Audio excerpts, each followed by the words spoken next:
Dans l'escalade la plus récente d'une guerre commerciale mondiale, qui cette semaine a conduit à des droits de 25% sur l'acier et l'aluminium entrant aux États-Unis, le président Donald Trump a menacé d'imposer un tarif de 200% sur l'alcool en provenance des pays de l'UE si le bloc européen ne renonçait pas à son tarif de 50% sur le whisky américain.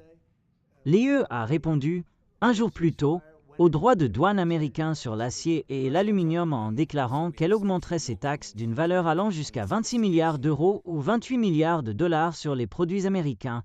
y compris les bateaux, les motos, ainsi que le célèbre whisky Bourbon. Le premier coup d'une guerre commerciale transatlantique est venu le 12 mars, ouvrant ainsi un autre front entre l'Union européenne et les États-Unis d'Amérique, après leur position totalement opposée sur la guerre de la Russie en Ukraine et sur l'architecture de la sécurité du continent. Depuis le début de février, il avait été annoncé que Washington imposerait un tarif de 25% sur les importations d'aluminium et d'acier en provenance de l'Union européenne à partir du 12 mars. Trump est un critique vocal du déficit commercial en biens et pas seulement avec l'Europe et croit que l'imposition de tarifs est un moyen de ramener les investissements et les emplois en Amérique. Mais Bruxelles semblait être préparée à un tel scénario depuis que le républicain est revenu à la Maison-Blanche en janvier. C'est pourquoi elle a immédiatement décidé, le 12 mars, de contre-mesures contre Washington.